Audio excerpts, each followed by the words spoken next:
ngasi fawbo nupi amada mitchina yenglakpa nupado ai natte nupi amagi kudang tap sokpigidba nupado madusu ai natte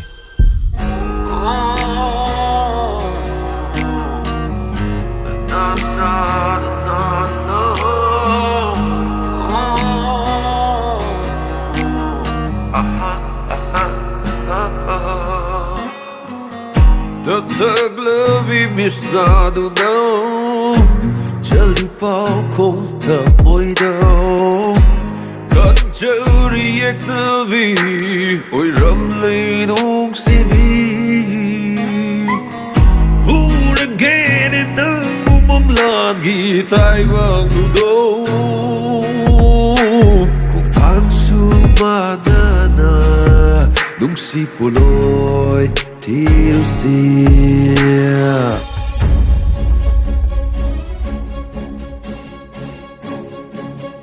Nupi sinane yum sinalleri makai yum sama kadang hongni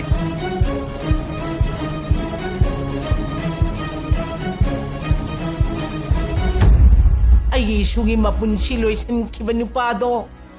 mahak sidri pawa abong hingkigani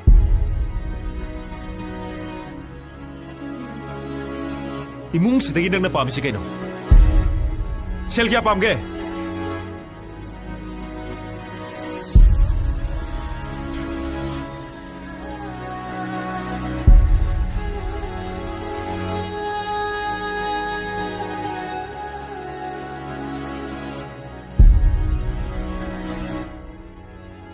시다 낭나 나기 누파 하이세 아톰비 오이닝이라 Masin manawanigi kumahiyang aga. Ay giawa ba si kasi tawar ba sa patari ba ni?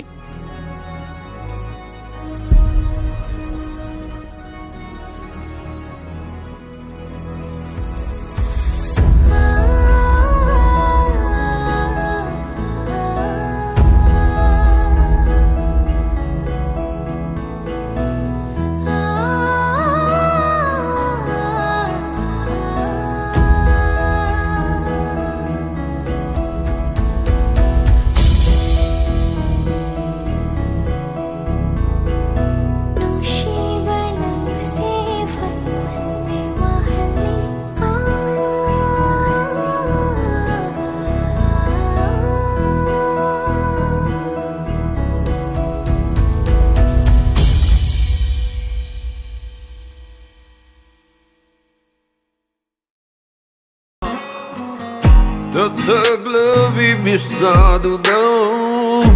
Jali pao kong tapoy daw Kanjari Yeknabi Oy ramlay nung sibi Huraganin ng umamlagi tayo ang lugaw Kung pansumada na nung si Puloy Tirusya Tataglabi misnado daw Jali pao kong tapoy daw Kanjari Yeknabi Oy ramlay nung sibi Huraganin ng umamlagi tayo ang lugaw Pansumada na nung si Puloy Tirusya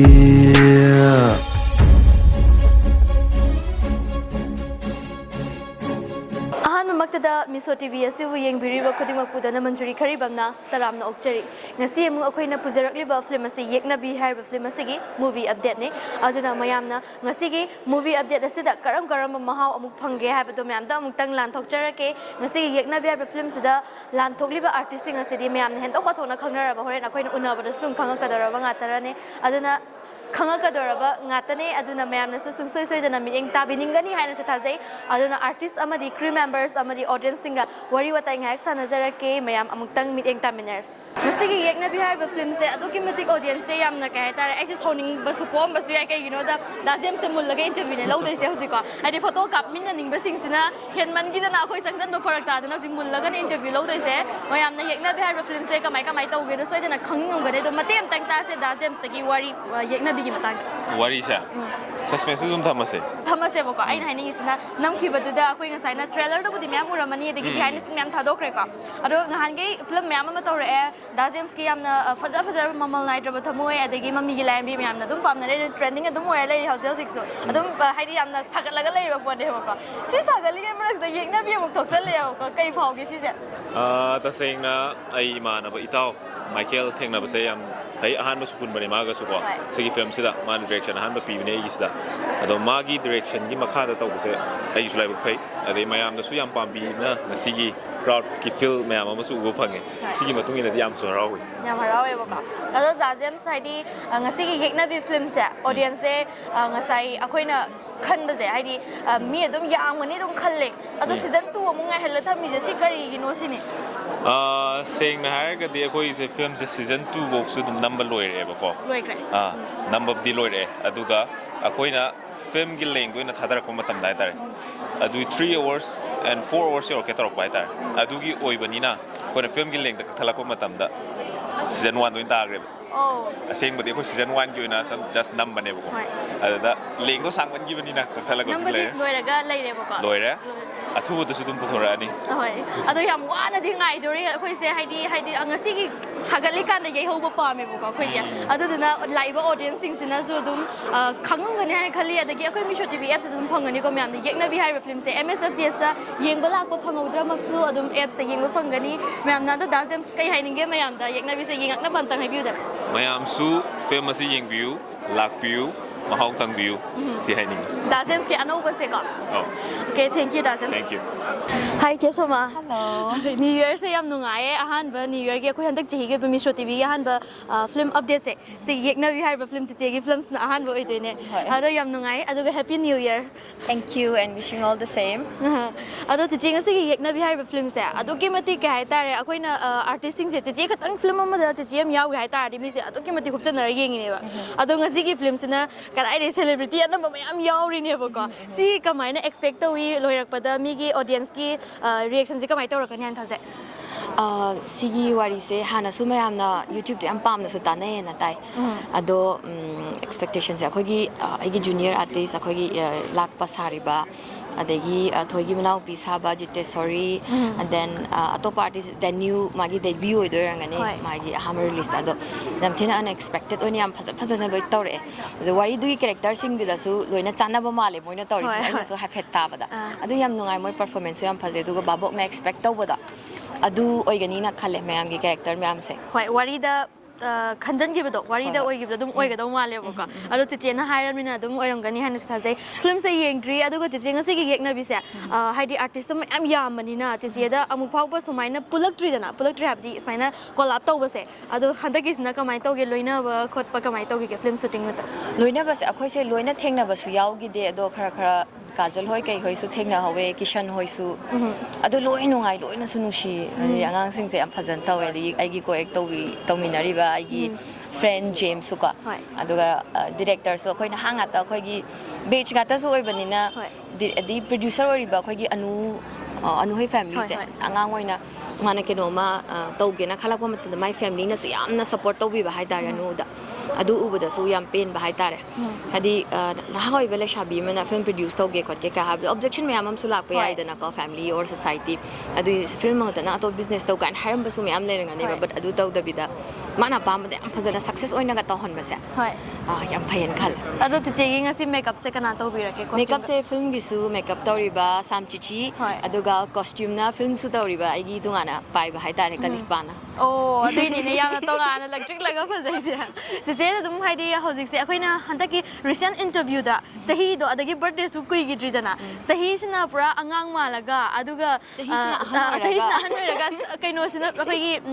ꯐꯤꯕꯝꯁꯤꯗ ꯄꯨꯔꯥ ꯑꯉꯥꯡꯅꯦꯕ ꯌꯦꯡꯅꯧꯔꯗꯤ ꯑꯩꯈꯣꯏꯁꯦ ꯂꯦꯡꯒꯥꯒ ꯃꯥꯜꯂꯝꯅꯦ ꯑꯗꯣ ꯆꯦꯆꯦꯅꯗꯤ ꯇꯪꯈꯥꯏ ꯑꯃꯅꯦꯀꯣ ꯍꯜꯂꯤꯁꯦ ꯑꯗꯣ ꯀꯃꯥꯏꯅ ꯇꯧꯔꯤꯅꯣ ꯀꯃꯥꯏꯅ ꯖꯣꯇꯣꯟ ꯇꯧꯒꯦ ꯁꯤ ꯑꯝꯇꯪ ꯃꯇꯦꯛ ꯑꯝꯇꯪ ꯊꯝꯕꯤꯔꯝꯃꯣ ꯑꯩꯁꯦ ꯈꯪꯗꯦ ꯑꯩꯈꯣꯏ ꯃꯃꯥꯒꯤ ꯕ꯭ꯂꯦꯁꯤꯡ ꯃꯥꯒꯤ ꯖꯤꯟꯁꯦ ꯑꯣꯏꯗꯣꯏꯔꯥ ꯑꯩꯈꯣꯏ ꯃꯥꯁꯨ ꯄꯤꯛꯇꯛ ꯇꯧꯔꯒ ꯌꯥꯝ ꯑꯍꯟ ꯃꯥꯜꯂꯒ ꯑꯗꯨꯝ ꯑꯉꯥꯡ ꯃꯥꯜꯂꯒ ꯑꯗꯨꯝ ꯂꯩꯗꯅꯀꯣ ꯍꯣꯏ ꯍꯣꯏ ꯃꯃꯥ ꯍꯣꯏꯒꯤ ꯖꯤꯟ ꯌꯥꯎꯕꯩꯔꯗꯤ ꯈꯪꯗꯦ ꯑꯗꯣ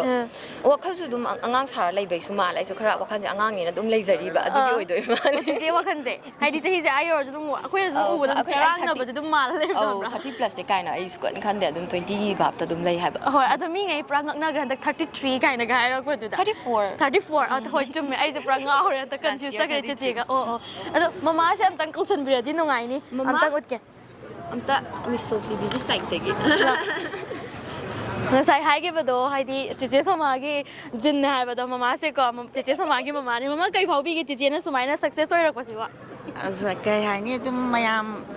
ꯄ꯭ꯔꯖꯥ ꯃꯌꯥꯝꯅ ꯅꯨꯡꯁꯤꯕꯤꯗꯅ ꯇꯧꯕꯤꯔꯤꯁꯦ ꯑꯗꯨꯝ ꯃꯃꯥꯁꯨ ꯑꯗꯨꯝ ꯅꯨꯡꯉꯥꯏꯖꯕꯗꯤ ꯄꯦꯟꯖꯕ ꯍꯥꯏꯇꯥꯔꯦꯀꯣ ꯍꯣꯏ ꯍꯣꯏ ꯃꯌꯥꯝꯅ ꯅꯨꯡꯁꯤꯕꯤꯔꯤꯁꯦ ꯀꯩ ꯍꯥꯏꯅꯤ ꯍꯥꯏꯅꯤꯡꯉꯥꯏ ꯂꯩꯇ꯭ꯔꯦ ꯁꯤꯗꯒꯤ ꯍꯦꯟꯅ ꯍꯥꯏꯅꯤꯡꯉꯥꯏ ꯑꯗꯣ ꯃꯃꯥ ꯑꯃꯇꯪꯒ ꯍꯪꯖꯍꯧꯒꯦ ꯆꯦꯆꯦꯁꯦ ꯉꯍꯥꯟꯋꯥꯏ ꯄꯤꯛꯏꯀꯥꯟꯗꯀꯣ ꯍꯥꯏꯗꯤ ꯁꯨꯃꯥꯏꯅ ꯑꯣꯏꯔꯛꯀꯅꯤꯗꯤ ꯃꯃꯥ ꯀꯩꯁꯨ ꯊꯥꯖꯔꯝꯃꯣꯏꯀꯣ ꯑꯗꯣ ꯉꯍꯥꯟꯋꯥꯏ ꯑꯉꯥꯡ ꯑꯣꯏꯔꯤꯀꯥꯟꯗ ꯀꯩꯒꯗꯤ ꯑꯣꯏꯍꯟꯅꯤꯡꯒꯦ ꯑꯉꯥꯡ ꯑꯣꯏꯔꯤꯉꯩ ꯃꯇꯝꯗꯒꯤꯗꯕꯨꯗꯤ ꯃꯥꯕꯨꯗꯤ ꯈꯔ ꯑꯗꯨꯝ ꯀꯩ ꯍꯥꯏꯅꯤ ꯖꯒꯣꯏ ꯏꯁꯩ ꯑꯗꯨꯝ ꯄꯤꯛꯏꯉꯩꯗꯒꯤ ꯆꯍꯤ 5-6 ꯁ꯭ꯋꯥꯏꯗꯒꯤ ꯑꯗꯨꯝ ꯃꯄꯥꯅ ꯑꯩꯈꯣꯏꯒꯤ ꯑꯥꯔ ꯄꯥꯔꯇꯤꯒꯤ ꯇꯥꯃꯣꯅꯕꯨ ꯍꯣꯏ ꯃꯔꯛꯇꯒ ꯏꯁꯩ ꯑꯗꯨꯝ ꯁꯛꯍꯟꯕ ꯈꯣꯠꯄ ꯑꯩꯒꯤ ꯏꯃꯥꯟꯅꯕꯤ ꯃꯔꯛꯇ ꯕꯤꯗ꯭ꯌꯥꯔꯥꯅꯤꯒꯤ ꯃꯣꯏ ꯃꯌꯥꯝ ꯃꯔꯛꯇꯒ ꯁꯨꯝ ꯏꯁꯩꯒ ꯑꯩꯈꯣꯏ ꯂꯩꯀꯥꯏꯒꯤ ꯑꯩꯈꯣꯏꯒꯤ ꯕꯥꯏ ꯕꯥꯏꯒꯤ ꯇꯧꯕ ꯃꯇꯝꯁꯦ ꯑꯁꯤꯗꯒ ꯁꯨꯝ ꯁꯛꯍꯟꯅꯤꯡꯕ ꯃꯄꯥꯅ ꯑꯗꯨꯝꯕ ꯃꯉꯣꯟꯗꯗꯤ ꯄꯥꯝꯖꯕꯗꯤ ꯇꯧꯋꯦ ꯑꯗꯨꯒ ꯑꯉꯥꯡ ꯑꯣꯏꯔꯤꯉꯩꯗꯗꯤ ꯑꯗꯨꯝ ꯃꯄꯥꯅ ꯃꯥꯒꯤ ꯑꯁꯥꯗꯤ ꯁꯨꯝ ꯗꯥꯛꯇꯔ ꯑꯣꯏꯍꯟꯖꯒꯦꯅ ꯈꯟꯖꯩꯌꯦꯕꯀꯣ ꯑꯩꯈꯣꯏꯅꯁꯨ IPS ꯑꯗꯨꯃꯥꯏꯅ ꯈꯟꯖꯕ ꯗꯣꯛꯇꯔꯒ IPSꯀ ꯑꯣꯏꯍꯟꯒꯦ ꯈꯜꯂꯝꯕ ꯑꯩꯒꯤ ꯏꯄꯥ ꯑꯃ ꯂꯩꯈꯤꯗꯦꯕꯀꯣ ꯑꯥꯔ ꯀꯦ ꯔꯇꯟꯅ ꯑꯃ ꯀꯣ ꯑꯦꯁꯥꯏ ꯑꯃ ꯕꯤꯁꯦꯝꯄꯨꯔꯗ ꯑꯦꯝꯕꯨꯁ ꯇꯧꯕꯗ ꯂꯩꯈꯤꯗꯕ ꯑꯗꯨꯗꯒꯤ ꯃꯄꯥꯁꯤꯅ ꯁꯨꯝ ꯆꯥꯛꯄ ꯍꯦꯟꯃꯟꯈꯤꯗꯅ ꯁꯨꯃꯥꯏ ꯕꯕꯥꯁꯤꯅꯀꯣ ꯏꯆꯥꯁꯦ IPS ꯑꯣꯏꯍꯟꯅꯦꯅ ꯋꯥꯁꯛꯆꯕ ꯍꯥꯏꯕꯗꯣ ꯃꯉꯣꯟꯗ ꯇꯧꯔꯒ ꯍꯥꯏꯈꯤꯀꯣ IPS ꯑꯣꯏꯈ꯭ꯔꯦ ꯗꯣꯛꯇꯔꯁꯨ ꯑꯣꯏꯈ꯭ꯔꯦ ꯂꯣꯏ ꯑꯣꯏꯈ꯭ꯔꯦ ꯑꯗꯨꯒ ꯃꯣꯏ ꯕꯕꯥꯅ ꯌꯥꯝ ꯄꯥꯝꯖꯕꯗꯤ ꯌꯥꯝ ꯆꯥꯛꯅ ꯕꯕꯥꯅ ꯑꯩꯒꯤ ꯏꯄꯥꯁꯦꯀꯣ ꯁꯨꯝ ꯑꯦꯁꯥꯏ ꯗꯥꯏꯔꯦꯛ ꯑꯣꯏꯍꯜꯂꯒ ꯕꯤꯁꯦꯝꯄꯨꯔꯗ ꯍꯦꯛ ꯅꯍꯥꯔꯣꯟꯅ ꯑꯦꯝꯕꯨꯁ ꯇꯧꯈꯤꯕ ꯍꯥꯏꯇꯥꯔꯦꯀꯣ ꯑꯗꯨꯗ ꯈꯨꯗꯣꯡꯊꯤꯕ ꯅꯪꯈꯤꯕ ꯑꯗꯨꯗꯒꯤ ꯃꯄꯥꯅꯅꯦ ꯃꯉꯣꯟꯗ IPS ꯁꯨꯝ ꯂꯩꯗꯅ ꯑꯗꯨꯝꯕ ꯑꯣꯏꯍꯟꯅꯤꯡꯕꯗꯣ ꯑꯁꯥꯗꯣ ꯑꯗꯨꯃꯥꯏꯅ ꯊꯝꯈꯤ ꯑꯗꯣ ꯍꯧꯖꯤꯛꯇꯤ ꯃꯌꯥꯝꯅ ꯌꯥꯝ ꯄꯥꯝꯅꯕ ꯃꯌꯥꯝꯅ ꯊꯥꯛ ꯋꯥꯡꯅ ꯊꯝꯅꯕ ꯑꯩꯈꯣꯏꯒꯤ ꯑꯦꯛꯇ꯭ꯔꯦꯁ ꯑꯃ ꯑꯣꯏꯔꯦ ꯃꯃꯥ ꯍꯔꯥꯎꯔꯝꯗꯧ ꯃꯥꯜꯂꯦ ꯍꯔꯥꯎꯕ꯭ꯔꯥ ꯍꯔꯥꯎꯏ ꯃꯌꯥꯝ ꯅꯨꯡꯁꯤꯕꯁꯦ ꯑꯩꯅ ꯑꯃꯨꯛ ꯍꯦꯟꯅ ꯀꯔꯤ ꯍꯥꯏꯅꯤ ꯍꯥꯏꯅꯤꯡꯉꯥꯏ ꯂꯩꯇ꯭ꯔꯦ ꯁꯨꯃꯥꯏꯅꯒ ꯇꯧꯕꯁꯦ ꯏꯆꯥ ꯄꯣꯛꯄꯩ ꯃꯍꯩ ꯌꯥꯜꯂꯦꯅ ꯈꯟꯖꯕ꯭ꯔꯥ ꯈꯟꯖꯔꯦ IPS ꯑꯣꯏꯍꯧꯗ꯭ꯔꯁꯨ ꯗꯣꯛꯇꯔ ꯑꯣꯏꯍꯧꯗ꯭ꯔꯁꯨ ꯑꯗꯨ ꯃꯌꯥꯝꯒꯤ ꯁꯦꯕꯥ ꯇꯧꯔꯤꯅꯤ ꯁꯤꯁꯨ ꯆꯞ ꯃꯥꯟꯅꯩ ꯃꯥꯅꯦ ꯃꯌꯥꯝꯒꯤ ꯁꯦꯕꯥꯅꯤ ꯁꯤ ꯇꯧꯒꯗꯕꯅꯤ ꯐꯖꯅꯀꯣ ꯌꯥꯝ ꯊꯥꯒꯠꯂꯤꯀꯣ ꯑꯩ ꯍꯔꯥꯎꯋꯦ ꯍꯣꯏ ꯊꯦꯡꯛ ꯌꯨ ꯃꯃꯥ ꯆꯦ ꯁꯣꯃꯥꯁꯨ ꯁꯤꯗꯒꯤ ꯍꯦꯟꯅ ꯑꯗꯨꯝ ꯅꯍꯥ ꯑꯣꯏꯔꯒ ꯑꯗꯨꯝ ꯂꯩꯕꯤꯌꯣ ꯃꯃꯥꯁꯨ ꯑꯗꯨꯝ ꯅꯍꯥ ꯑꯣꯏꯕꯤꯌꯣ ꯀꯨꯏꯅ ꯁꯥꯡꯅ ꯄꯨꯟꯁꯤꯗꯅ ꯃꯃꯥꯅ ꯑꯗꯨꯝ ꯆꯦꯆꯦꯒꯤ ꯃꯇꯨꯡ ꯏꯟꯕꯤꯗꯅ ꯑꯗꯨꯝ ꯑꯩꯈꯣꯏꯒꯤ ꯁꯦꯕꯥ ꯑꯗꯨꯝ ꯇꯧꯍꯟꯕꯤꯌꯣꯀꯣ ꯃꯌꯥꯝꯒꯤ ꯑꯗꯨꯝ ꯅꯨꯡꯉꯥꯏꯍꯜꯂꯣ ꯍꯦꯄꯤ ꯅ꯭ꯌꯨ ꯏꯌꯔ ꯃꯃꯥ ꯊꯦꯡꯛ ꯌꯨ ꯃꯌꯥꯝꯅ ꯑꯗꯨꯝ ꯎꯔꯒꯁꯨ ꯂꯩꯔꯕ ꯑꯗꯨꯝ ꯑꯦꯚꯔꯒ꯭ꯔꯤꯟ ꯑꯣꯏꯔꯒꯁꯨ ꯂꯩꯔꯕꯀꯣ ꯑꯩꯈꯣꯏꯅ ꯍꯦꯛ ꯈꯪꯉꯛꯄꯗꯒꯤ ꯖꯦꯅꯤ ꯈꯨꯔꯥꯏ ꯍꯥꯏꯔꯒ ꯑꯗꯨꯝ ꯂꯩꯔꯕꯅꯦꯕꯀꯣ ꯑꯗꯣ ꯑꯩꯅ ꯍꯥꯏꯔꯁꯨ ꯍꯦꯟꯅ ꯇꯣꯏꯇꯣꯏ ꯍꯦꯟꯗꯣꯛꯅ ꯃꯌꯥꯝꯅꯁꯨ ꯍꯦꯟꯅ ꯈꯪꯕꯤꯔꯝꯃꯒꯅꯤ ꯆꯦꯆꯦ ꯍꯧꯖꯤꯛ ꯑꯃꯨꯛ ꯊꯦꯡꯅꯔꯦ ꯌꯦꯛꯅꯕꯤꯗ ꯌꯦꯛꯅꯕꯤꯁꯦ ꯀꯃꯥꯏ ꯇꯧꯗꯧ ꯃꯥꯟꯒꯦ ꯌꯦꯡꯗ꯭ꯔꯤ ꯑꯩꯈꯣꯏꯁꯦ ꯍꯧꯖꯤꯛꯁꯨ ꯌꯦꯛꯅꯕꯤꯁꯦ ꯑꯩꯁꯨ ꯌꯦꯡꯗꯔꯤ ꯑꯗꯣ ꯃꯥꯒꯤ ꯇ꯭ꯔꯦꯖꯔ ꯍꯥꯏꯗꯤ ꯇ꯭ꯔꯦꯂꯔ ꯃꯆꯥ ꯎꯕꯗꯗꯤ ꯌꯥꯝ ꯐꯖꯗꯧ ꯃꯥꯜꯂꯦ ꯑꯩꯈꯣꯏꯒꯤ ꯃꯥꯏꯀꯦꯜꯁꯦ ꯌꯥꯝ ꯀ꯭ꯂꯣꯁ ꯑꯣꯏꯅ ꯂꯣꯏꯅꯕ ꯀꯩꯅꯣꯅꯤ ꯏꯅꯥꯎꯁꯤꯡ ꯍꯥꯏꯇꯥꯔꯦꯀꯣ ꯃꯥꯅ ꯇꯧꯕꯁꯦ ꯌꯥꯝ ꯑꯦꯄ꯭ꯔꯤꯁꯤꯌꯦꯠ ꯇꯧꯕ ꯑꯗꯨꯒꯤꯗꯃꯛꯇ ꯃꯥꯅ ꯏꯟꯚꯥꯏꯠ ꯄꯤꯔꯛꯄꯒꯤꯁꯨ ꯂꯥꯛꯄꯅꯦ ꯑꯗꯨꯒ ꯐꯤꯂꯝ ꯑꯁꯤꯗ ꯀꯣꯁꯇꯨꯝ ꯇꯧꯔꯤꯕ ꯒꯥꯂꯤꯄꯥ ꯀꯣ ꯃꯥꯒꯤ ꯁꯥꯏꯠꯇꯒꯤꯁꯨ ꯍꯥꯏꯇꯥꯔꯦ ꯑꯗꯨꯅ ꯐꯤꯂꯝꯁꯦ ꯌꯥꯝꯅ ꯏꯟꯇꯔꯦꯁꯇꯤꯡ ꯑꯣꯏ ꯍꯥꯏꯕꯗꯤ ꯑꯅꯧꯕ ꯀꯩꯅꯣ ꯃꯌꯥꯝꯁꯨ ꯌꯥꯎꯋꯦꯕ ꯑꯅꯧꯕ ꯑꯥꯔꯇꯤꯁ ꯃꯌꯥꯝꯅ ꯌꯥꯝ ꯊꯋꯥꯏ ꯌꯥꯎꯅ ꯇꯧꯕ ꯍꯣꯠꯅꯕ ꯃꯃꯤ ꯑꯃꯁꯨ ꯎꯏ ꯁꯒꯨꯝꯕꯁꯦ ꯑꯗꯨꯝ ꯄ꯭ꯔꯣꯃꯣꯠ ꯇꯧꯅꯤꯡꯕꯒꯤ ꯍꯥꯏꯇꯥꯔꯦ ꯁꯧꯒꯠꯅꯤꯡꯕꯒꯤꯗꯃꯛꯇ ꯐꯤꯂꯝꯁꯤꯁꯨ ꯌꯦꯡꯕ ꯂꯥꯛꯏꯅꯤ ꯍꯥꯏꯇꯥꯔꯦ ꯑꯗꯣ ꯆꯦꯆꯦꯅ ꯐꯤꯂꯝ ꯃꯌꯥꯝ ꯑꯃꯁꯨ ꯃꯦꯀꯞ ꯇꯧꯕꯤꯔꯛꯈ꯭ꯔꯦ ꯑꯗꯨꯒ ꯉꯁꯤꯒꯤꯁꯤ ꯆꯦꯆꯦꯅ ꯌꯥꯎꯕꯗꯤ ꯅꯠꯇꯦ ꯑꯗꯨ ꯑꯣꯏꯕ ꯇꯥꯔꯒꯁꯨ ꯍꯧꯖꯤꯛ ꯃꯇꯝꯒꯤ ꯏꯟꯈꯠꯂꯛꯂꯤꯕ ꯑꯩꯈꯣꯏ ꯃꯦꯀꯞ ꯑꯥꯔꯇꯤꯁ ꯃꯌꯥꯝ ꯑꯃ ꯂꯩꯗꯅ ꯃꯈꯣꯏꯗ ꯀꯔꯤ ꯃꯦꯁꯦꯖ ꯄꯤꯅꯤꯡꯉꯤ ꯍꯧꯖꯤꯛ ꯃꯇꯝꯗ only makeup artist da harise film makeup haisiga lohong bakaina dagi sumna ki occasion makeup sagum baga khara stage makeup sagum baga ti yam khenai ko aduna yenga director na pami ba ko producer na pami ba producer script na pami ba demand haitare adugi matung ina character sana phajana work se tawraga ti moigi hena aphaba improve oigani aduna city thawai yaw ba film makeup haisidi film gi ko no haisidi thawai yaw ba sacrifice ama khatang darka lai bane anuna sagum ba singja tom hona biraka tom mai pa pa film makeup artist hai to oine hana igi se patha saban aduga kenum ga hangzo hoy bo ko che haidi makeup se ma amna so to birakhrabani na che no jab de script na piriba dagi director na pami mong de keu hani dana adu adumaina haibiri ni ko hoji ki oina adu khoi mamang na sum yam ugra haidi makeup to yam hasan balai dana tum wala ko da pa ha pa ko gumba adu gumba se haidi che che uga hoi sangang tai ba gumba uga kan da haidi kai ga phawi kai ga haini amase makeup artist singi makeup artist sing khaktagi asoiba oida ba suyawe aina thengnara pata ko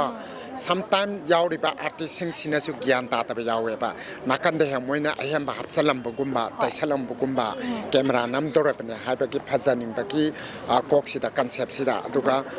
director na script to na pami ba potun yam haidi yum sida mamam sa sa thong ga lai doini yum se family magi kano se mid kano ne yan lowest class ne natraga na kano middle class ne hada su magi lai ri ba yum lai kai dai sigi su matung ina khoina sana na ke bi ba mama thok dai tana adugi posida khatang atumaina mari maram ko u to khoi da su hek khatang su chan na ta ba imonda nungai ta ba ko ado se makeup artist na khang da ba ki oi toira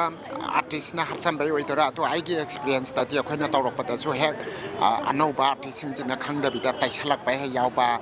phachanim ba na kan da ge henjana ya hapsam ba guma to gom so tom thengna ta ba na te atom thengai atugom moi nam ba su ai makeup artist na soi ba ki oi ram ba su ai adumaina khatang kono tawra ti cooperation pina ka tawba director to ga skip to ga camera man ga sanga ga malibra manda bra director sina yare pa me okay har kana adumaina lo sammi ka tawbne makeup pilangi sa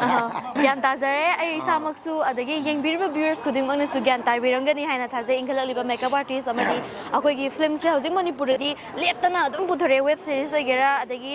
teleplay adai makhal mi am puthore da makeup se ke amaru wege se makeup te amaru we oi makeup na yam depend taw toini suna na ta ba mi na han toini ngau da ba mi ngau pa mal han toini hanu da ba mi hanu han toini sagum se makeup na yam depend taw we atu po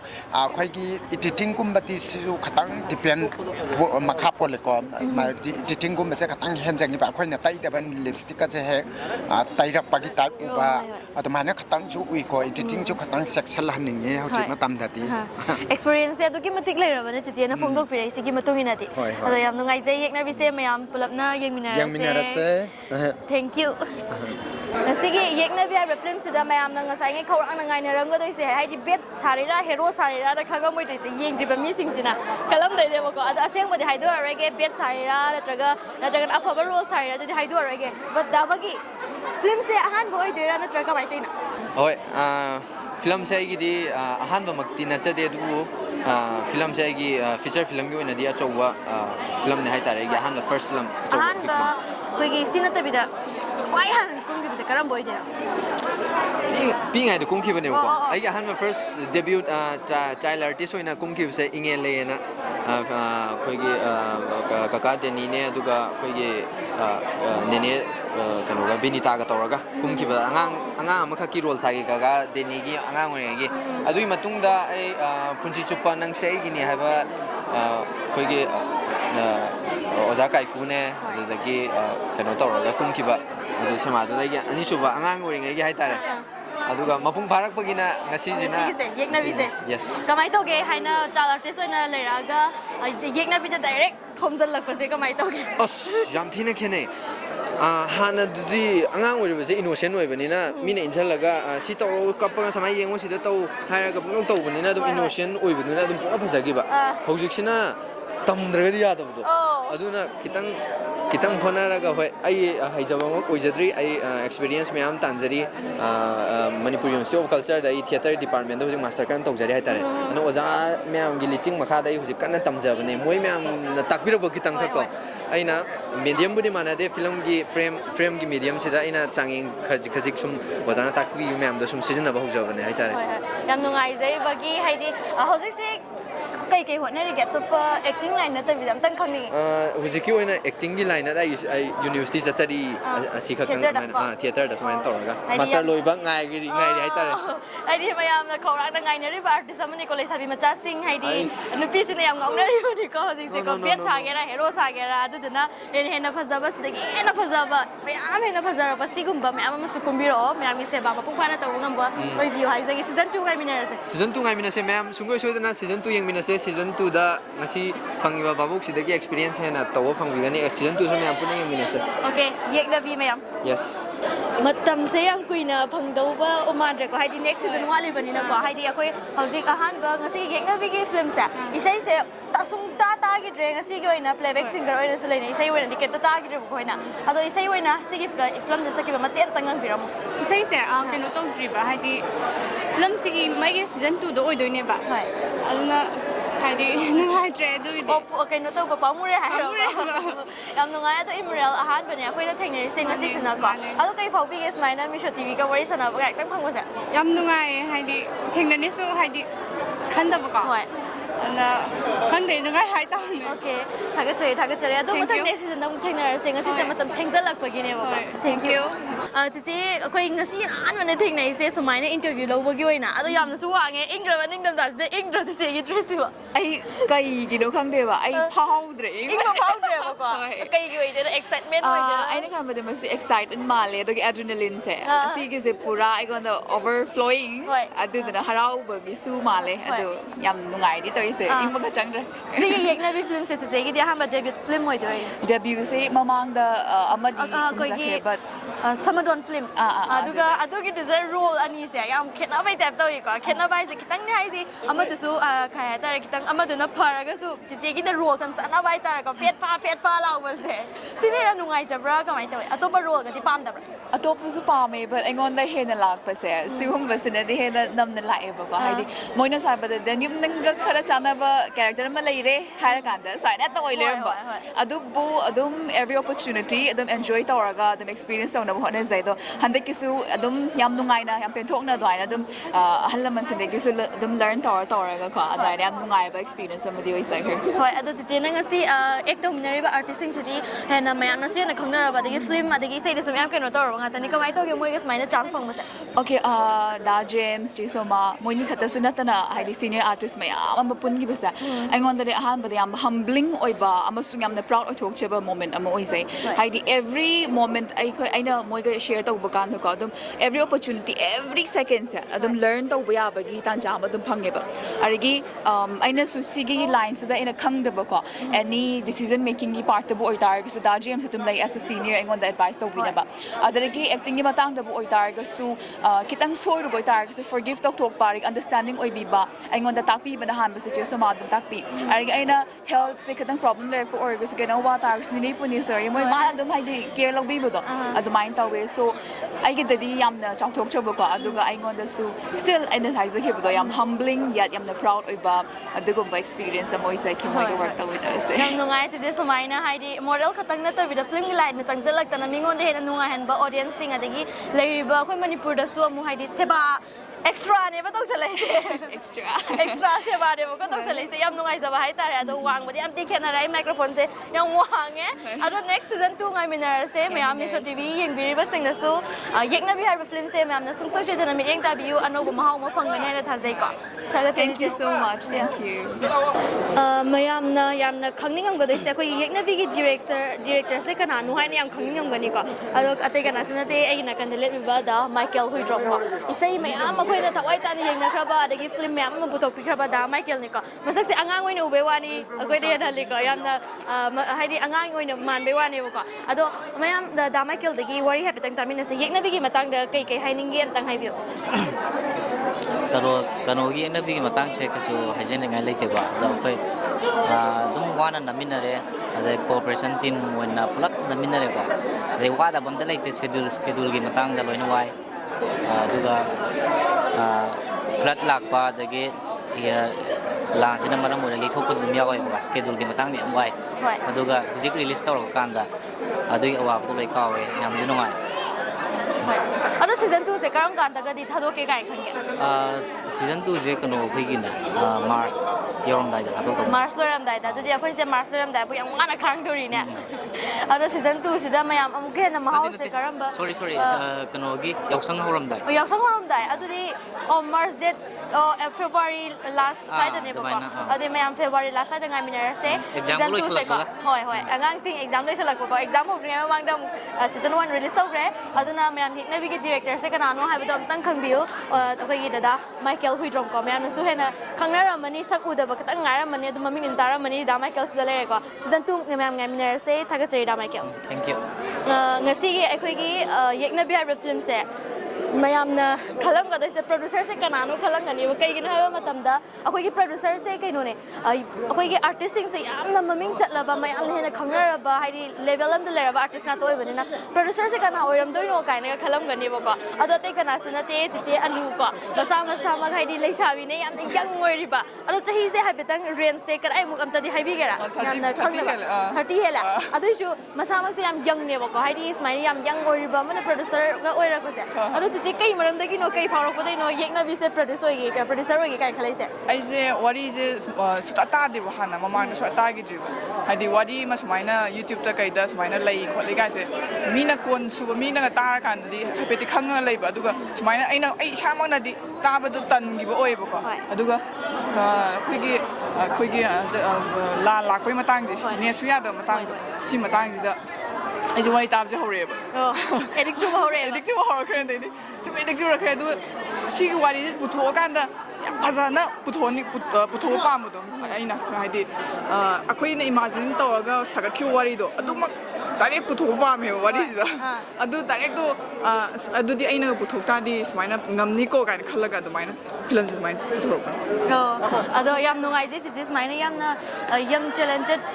producer ꯑꯃꯅꯤꯀꯣ ꯍꯥꯏꯗꯤ ꯉꯁꯤꯒꯤ ꯑꯥꯔꯇꯤꯁꯁꯤꯡꯁꯦ ꯀꯃꯥꯏꯅ ꯀꯔꯝꯕ ground ꯆꯨꯁ ꯇꯧꯔꯤꯅꯣ ꯃꯣꯏꯗ ꯀꯔꯤ ꯑꯍꯦꯟꯕ ꯑꯄꯥꯝꯕ ꯌꯥꯎꯕꯩꯅꯣ ꯑꯩꯅ ꯋꯥꯔꯤꯁꯤꯒꯤ ꯃꯇꯨꯡ ꯏꯟꯅ ꯑꯥꯔꯇꯤꯁ ꯆꯨꯁ ꯇꯧꯁꯤꯀꯣ ꯑꯗꯨꯒ ꯑꯩꯈꯣꯏ ꯗꯥꯏꯔꯦꯛꯇꯔꯗ ꯃꯥꯏꯀꯦꯜ ꯍꯨꯏꯗ꯭ꯔꯣꯝ ꯃꯥꯒꯁꯨ ꯇꯥꯟꯅꯩꯌꯦ ꯍꯥꯏꯗꯤ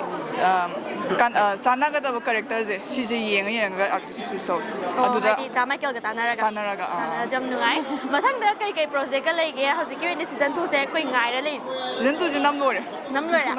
ꯀꯌꯥꯝ ꯀꯨꯏꯅ ꯂꯩꯔꯒꯗꯤ ꯊꯥꯗꯣꯔꯛꯀꯅꯤ ꯁꯤꯁꯦ ꯍꯥꯏꯕꯗꯤ ꯉꯝꯗ꯭ꯔꯦꯀꯣ ꯑꯗꯣ ꯑꯊꯨꯕꯗꯗꯤ ꯊꯥꯗꯣꯔꯛꯑꯅꯤ ꯅꯝꯕ ꯂꯣꯏꯔꯕꯅꯤ나 ꯑꯗꯣ ꯌꯥꯝ ꯀꯨꯏꯅꯗꯤ ꯉꯥꯏꯍꯟꯒꯨꯝꯁꯦ ꯑꯩ ꯏꯁꯥꯐꯥꯎꯗ ꯌꯥꯝꯅ ꯉꯥꯏꯕ ꯉꯝꯗ꯭ꯔꯦ ꯍꯥꯏꯇꯥꯔꯦꯀꯣ ꯑꯗꯨꯅ ꯌꯦꯡꯉꯤꯕ ꯂꯥꯛꯏꯕ ꯃꯌꯥꯝꯅꯁꯨ ꯑꯗꯨꯝ ꯉꯥꯏꯕ ꯉꯝꯃꯔꯣꯏꯅ ꯊꯥꯖꯩꯀꯣ ꯑꯗꯣ ꯃꯌꯥꯝꯅꯁꯨ ꯁꯨꯡꯁꯣꯏ ꯁꯣꯏꯗꯅ ꯌꯦꯛꯅꯕꯤ ꯍꯥꯏꯕ ꯐꯤꯂꯝꯁꯦ ꯃꯤꯠꯌꯦꯡ ꯇꯥꯕꯤꯌꯨ ꯑꯗꯨꯒ ꯑꯩꯈꯣꯏꯒꯤ ꯌꯪ ꯇꯦꯂꯦꯟꯇꯦꯠ ꯄ꯭ꯔꯣꯗ꯭ꯌꯨꯁꯔꯕꯨꯁꯨ ꯁꯄꯣꯔꯠ ꯇꯧꯕꯤꯌꯨ ꯑꯗꯨꯅ ꯑꯩꯈꯣꯏ ꯃꯅꯤꯄꯨꯔꯗ ꯁꯤꯒꯨꯝꯕ ꯃꯁꯛ ꯅꯥꯏꯕ ꯑꯃꯗꯤ ꯃꯒꯨꯟ ꯌꯥꯝ ꯂꯩꯕ ꯃꯌꯥꯝ ꯊꯣꯛꯂꯛꯏꯁꯦ ꯃꯌꯥꯝꯅ ꯁꯄꯣꯔꯠ ꯇꯧꯕꯤꯌꯨ ꯍꯥꯏꯅ ꯍꯥꯏꯖꯅꯤꯡꯉꯤ ꯊꯥꯒꯠꯆꯔꯤ ꯃꯆꯤꯟ ꯇꯨꯝꯈꯠꯂꯛꯏꯕ ꯑꯥꯔꯇꯤꯁꯁꯤꯡꯗ ꯑꯩꯅ ꯋꯥꯐꯝ ꯑꯃꯈꯛ ꯊꯝꯃꯒ ꯑꯩ ꯂꯣꯏꯁꯤꯟꯖꯒꯦ ꯑꯩꯈꯣꯏꯅ ꯑꯥꯔꯇꯤꯁ ꯑꯣꯏꯅ ꯀꯔꯤꯌꯔꯁꯤ ꯁꯦꯝꯃꯒꯦ ꯍꯥꯏꯅ ꯈꯜꯂꯛꯄ ꯃꯇꯝꯗ ꯃꯇꯝꯒꯤ ꯃꯇꯨꯡ ꯏꯟꯅ ꯑꯦꯋꯥꯔꯗꯀꯤ ꯑꯩꯈꯣꯏ ꯏꯁꯩ ꯁꯛꯄ ꯀꯥꯡꯕꯨꯒꯤ ꯌꯥꯎꯔꯤ ꯗ꯭ꯔꯃꯥꯒꯤ ꯂꯤꯂꯥꯒꯤ ꯑꯗꯨꯅ ꯇꯣꯉꯥꯟ ꯇꯣꯉꯥꯟꯕ ꯀꯦꯇꯦꯒꯣꯔꯤ ꯃꯌꯥꯝ ꯑꯃ ꯈꯥꯏꯗꯣꯛꯑꯒ ꯃꯈꯜ ꯃꯈꯜꯒꯤ ꯄ꯭ꯔꯣꯗꯛꯁꯟ ꯒ꯭ꯔꯥꯟꯠꯅꯆꯤꯡꯕ ꯃꯌꯥꯝ ꯑꯃ ꯂꯩꯔꯤ ꯃꯄꯥꯟ ꯂꯝꯗ ꯑꯩꯈꯣꯏꯒꯤ ꯐꯦꯁꯇꯤꯚꯦꯜ ꯌꯥꯎꯕ ꯆꯠꯄꯒꯤ ꯃꯇꯦꯡ ꯄꯥꯡꯕꯒꯤ ꯄꯣꯠ ꯂꯩꯔꯤ ꯑꯗꯨꯗꯒꯤ ꯍꯦꯟꯗꯣꯔꯛꯑꯒ ꯑꯩꯈꯣꯏꯅ ꯑꯦꯋꯥꯔꯗ ꯄꯤꯕꯒꯤ ꯂꯥꯛꯄ ꯃꯇꯝꯗ ꯍꯣꯏ ꯇꯣꯉꯥꯟ ꯇꯣꯉꯥꯟꯕ ꯐꯤल्मꯒꯤ ꯑꯦꯋꯥꯔꯗ ꯃꯌꯥꯝ ꯑꯃ ꯂꯩꯕꯁꯤꯒꯤ ꯃꯊꯛꯇ ꯃꯅꯤꯄꯨꯔ ꯁ꯭ꯇꯦꯠ ꯑꯦꯀꯥꯗꯃꯤ ꯑꯦꯋꯥꯔꯗ ꯀꯣ ꯃꯅꯤꯄꯨꯔ ꯁ꯭ꯇꯦꯠ ꯑꯦꯀꯥꯗꯃꯤꯁꯤꯅ ꯇꯣꯉꯥꯟ ꯇꯣꯉꯥꯟꯕ ꯐꯤꯜꯗ ꯃꯥꯒꯤ ꯍꯩꯊꯣꯏ ꯁꯤꯡꯊꯣꯏꯔꯕ ꯃꯤꯑꯣꯏꯁꯤꯡꯗ ꯄꯤꯕ ꯑꯦꯋꯥꯔꯗ ꯃꯌꯥꯝ ꯑꯃ ꯂꯩꯔꯤ ꯑꯗꯨꯗꯒꯤ ꯑꯃꯨꯛ ꯏꯟꯗꯤꯌꯥꯒꯤ ꯑꯣꯏꯅ ꯁꯪꯒꯤꯠ ꯅꯥꯇꯛ ꯑꯦꯀꯥꯗꯃꯤ ꯑꯦꯋꯥꯔꯗ ꯂꯩꯔꯤ ꯁꯤꯒꯨꯝꯕ ꯑꯦꯋꯥꯔꯗꯁꯤ ꯑꯩꯈꯣꯏ ꯃꯆꯤꯟ ꯇꯨꯝꯈꯠꯂꯛꯏꯕ ꯑꯥꯔꯇꯤꯁꯁꯤꯡꯅ ꯅꯣꯡꯃ ꯅꯠꯇ꯭ꯔꯒ ꯅꯣꯡꯃꯗꯤ ꯁꯣꯏꯗꯅ ꯊꯥꯅꯤꯡꯉꯛꯀꯅꯤ ꯃꯁꯤ ꯊꯥꯒꯦ ꯍꯥꯏꯅ ꯈꯜꯂꯛꯄꯗ ꯍꯌꯦꯡ ꯃꯇꯦꯡ ꯑꯣꯏꯒꯗꯕ ꯄꯣꯠꯁꯛ ꯑꯃꯈꯛ ꯑꯩꯅ ꯍꯥꯏꯖꯒꯗꯕꯗꯤ ꯃꯌꯥꯝ ꯑꯌꯥꯝꯕ ꯁꯤꯒꯤ ꯑꯦꯋꯥꯔꯗꯀꯤ ꯅꯠꯇꯅ ꯇꯧꯕꯤꯕꯗꯤ ꯎꯔꯦ ꯏꯁꯥꯒꯤ ꯄꯦꯖ ꯍꯥꯡꯕꯤꯕ ꯀꯣ ꯁꯣꯁꯤꯌꯦꯜ ꯃꯤडियाꯒꯤ ꯄꯦꯖ ꯍꯥꯡꯕꯤꯕ ꯑꯗꯨꯒ ꯑꯩꯈꯣꯏꯒꯤ ꯌꯨꯇ꯭ꯌꯨꯕꯀꯤ ꯆꯦꯅꯦꯜ ꯍꯥꯡꯕꯤꯕ ꯃꯁꯤꯒꯤ ꯀꯥꯟꯅꯕ ꯌꯥꯝ ꯂꯩ ꯆꯍꯤ ꯈꯔꯒꯤ ꯃꯃꯥꯡꯗ ꯃꯁꯤꯒꯤ ꯍꯩꯅꯕꯤꯁꯤ ꯂꯩꯔꯝꯗꯦ ꯑꯗꯨꯅ ꯑꯦꯛꯖꯥꯝꯄꯜ ꯑꯃꯈꯛ ꯄꯤꯖꯒꯦ ꯑꯩꯈꯣꯏꯒꯤ ꯁꯪꯒꯤꯠ ꯅꯥꯇꯛ ꯑꯦꯀꯥꯗꯃꯤ ꯑꯦꯋꯥꯔꯗꯀꯤ ꯈꯟꯅꯕ ꯑꯃꯈꯛ ꯌꯥꯎꯈꯤ ꯑꯩꯅ ꯑꯥꯔꯠ ꯑꯦꯟ ꯀꯜꯆꯔꯗ ꯂꯩꯔꯤꯉꯩ ꯁ꯭ꯇꯦꯠ ꯀꯂꯥ ꯑꯦꯀꯥꯗꯃꯤꯒꯤ ꯁꯦꯀ꯭ꯔꯦꯇꯔꯤ ꯑꯣꯏꯔꯤꯉꯩ ꯃꯇꯝꯗ ꯁꯤꯒꯤ MSFDSꯀꯤꯁꯨ ꯑꯩ ꯃꯇꯝ ꯈꯔ ꯁꯦꯀ꯭ꯔꯦꯇꯔꯤ ꯄꯨꯖꯔꯝꯃꯤ ꯃꯗꯨꯒꯤ ꯑꯣꯜ ꯏꯟꯗꯤꯌꯥꯒꯤ ꯑꯦꯋꯥꯔꯗꯀꯤ ꯈꯟꯅꯕ ꯃꯇꯝꯁꯤꯗ ꯁꯨꯃꯥꯡ ꯂꯤꯂꯥꯁꯤ ꯇ꯭ꯔꯦꯗꯤꯁꯅꯦꯜ ꯊꯤꯌꯦꯇꯔꯒꯤ ꯀꯦꯇꯦꯒꯣꯔꯤꯗ ꯌꯥꯎꯋꯦ ꯑꯗ ꯑꯩꯈꯣꯏ ꯃꯦꯝꯕꯔ ꯏꯟꯗꯤꯌꯥꯒꯤ ꯑꯣꯏꯅ ꯑꯦꯋꯥꯔꯗ ꯈꯟꯒꯗꯣꯏꯁꯤꯗ ꯃꯦꯝꯕꯔ ꯄꯨꯟꯅ 62ꯅꯤ ꯃꯅꯤꯄꯨꯔꯗꯒꯤ ꯑꯩꯈꯣꯏ ꯑꯅꯤꯈꯛ ꯌꯥꯎꯋꯦ ꯁꯤꯒꯤ ꯁꯨꯃꯥꯡ ꯂꯤꯂꯥꯒꯤ ꯑꯦꯋꯥꯔꯗ ꯈꯟꯅꯕ ꯃꯇꯝꯁꯤꯗ ꯃꯌꯥꯝꯁꯤꯅ ꯚꯣꯠ ꯇꯧꯅꯁꯦ ꯍꯥꯏ ꯑꯇꯩ ꯑꯦꯋꯥꯔꯗꯇꯁꯨ ꯑꯗꯨꯝ ꯁꯤ ꯑꯩꯈꯣꯏꯒꯤ ꯔꯤꯀꯃꯦꯟꯗꯦꯁꯟ ꯃꯌꯥꯝꯁꯦ ꯄꯨꯊꯣꯛꯑꯀꯥꯟꯗ ꯚꯣꯠ ꯇꯧꯅꯕꯒꯤ ꯆꯠꯅꯕꯤꯁꯦ ꯂꯩ ꯉꯁꯥꯏꯒꯤ ꯃꯦꯝꯕꯔ 62ꯁꯤꯒꯤ ꯃꯅꯨꯡꯗ ꯚꯣꯠ ꯇꯧꯅꯗꯣꯏꯅꯤ ꯑꯩꯅ ꯑꯣꯕꯖꯦꯛ ꯇꯧꯋꯦ ꯑꯩꯈꯣꯏ ꯁꯨꯃꯥꯡ ꯂꯤꯂꯥꯒꯤ ꯑꯣꯏꯅꯗꯤ ꯚꯣꯠ ꯇꯧꯕ ꯌꯥꯔꯣꯏ ꯚꯣꯠ ꯇꯧꯒꯨꯝꯁꯤ ꯍꯥꯏꯕꯅꯤ ꯑꯩꯅ ꯍꯥꯏꯔꯤꯁꯦ ꯑꯗ ꯀꯔꯤꯒꯤꯅꯣ ꯍꯥꯏꯀꯥꯟꯗ ꯉꯁꯥꯏ ꯑꯗꯨꯗ ꯐꯝꯃꯤꯕ ꯍꯣꯜꯗꯨꯗ ꯐꯝꯃꯤꯕ 62ꯗꯣ ꯃꯤ 62ꯗꯣ ꯁꯨꯃꯥꯡ ꯂꯤꯂꯥ ꯌꯦꯡꯕ ꯃꯤ ꯀꯌꯥ ꯌꯥꯎꯔꯒꯦꯕ ꯁꯨꯃꯥꯡ ꯂꯤꯂꯥꯁꯨ ꯁꯨꯡꯌꯦꯡ ꯌꯦꯡꯗ꯭ꯔꯤꯕ ꯁꯨꯈꯪ ꯈꯪꯗ꯭ꯔꯤꯕꯗꯨꯅ ꯕ꯭ꯂꯥꯏꯟꯗ ꯚꯣꯠ ꯇꯧꯕꯗꯤ ꯌꯥꯔꯣꯏ ꯍꯥꯏꯕꯅꯦ ꯑꯗꯨ ꯑꯣꯏꯔꯗꯤ ꯀꯃꯥꯏꯅ ꯇꯧꯁꯤꯒꯦ ꯍꯥꯏꯅ ꯃꯔꯩꯁꯤ ꯗꯤꯕꯦꯠꯁꯤ ꯇꯧꯅꯔꯀꯥꯟꯗ ꯂꯥꯁꯇ ꯑꯩꯅ ꯁꯖꯦꯁꯟ ꯑꯃ ꯄꯨꯊꯣꯛꯑꯦ ꯃꯅꯤꯄꯨꯔꯗꯒꯤ ꯊꯥꯒꯠꯂꯛꯏꯕ ꯑꯩꯈꯣꯏꯒꯤ ꯔꯤꯀꯃꯦꯟꯗꯦꯁꯟꯁꯤꯡꯁꯦ ꯁꯤꯗ ꯌꯥꯎꯔꯤꯕ ꯃꯤꯁꯛ ꯃꯤꯑꯣꯏꯁꯦ ꯃꯣꯏ ꯑꯩꯈꯣꯏ ꯌꯨꯇ꯭ꯌꯨꯕꯇ ꯊꯤꯔꯒ ꯃꯣꯏꯒꯤ ꯄꯔꯐꯣꯔꯃꯦꯟꯁꯇꯣ ꯃꯌꯥꯝ ꯍꯥꯟꯅ ꯌꯦꯡꯃꯤꯟꯅꯈꯤꯁꯤ ꯑꯗꯨꯒꯤ ꯃꯇꯨꯡꯗ ꯚꯣꯠ ꯇꯧꯁꯤꯌꯦꯅ ꯑꯗꯨꯃꯥꯏꯅ ꯌꯨꯇ꯭ꯌꯨꯕꯇ ꯊꯥꯗꯣꯛꯑꯀꯥꯟꯗ ꯌꯦꯡꯃꯤꯟꯅꯔꯒ ꯃꯁꯤꯒꯤ ꯑꯦꯋꯥꯔꯗꯁꯦ ꯄꯤꯒꯦ ꯑꯗ ꯀꯅꯥꯒꯨꯝꯕ ꯑꯥꯔꯇꯤꯁ ꯑꯐꯕ ꯈꯔ ꯃꯥꯒꯤ YouTube channel ꯍꯥꯡꯍꯧꯗꯕ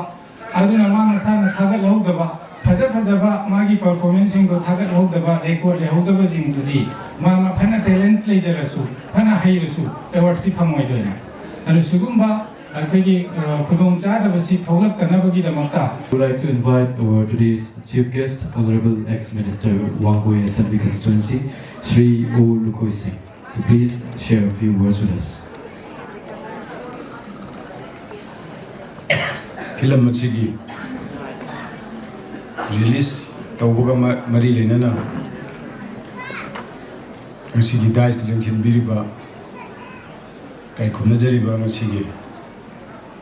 dais ki president mingoina panjarabada Shri K.S. Kuleso Chairman Film Forum Manipur ini kai khunna buchari aduga masigi guest of honor Shri N.G. Uttam Singh MCS Director Mahut and DIPR Government of Manipur kai khunna jabuchari aduga mangdaling thinbiriba film asibu release tawba sida mapung phan bigani haidana lakpiriba invitee sing du film fraternity dele biriba actor actress crew members sing kai khunaba uchari aduga masigi sigumba film release tawba siga mari linana ya pusu baton pibirakta ngasigi release asigi GBS waina invite tobirakpagi damuktasu producer do film asigi chauba daita lobiriba aigi tamu lehau thabu kunjesho aigi magi degi ani kai khunaba tobiman khangbu chari Lulena media ki che nau singsu kai khunda buchari ai kachu yamne hena angjero ai shu ai film gi aduga art ki chumba se yamne hena ai mari chu le nejadaba aingonda su yamne hena experience le jadaba hajaba tare politics ki oiragadi Numangang si haraga su dum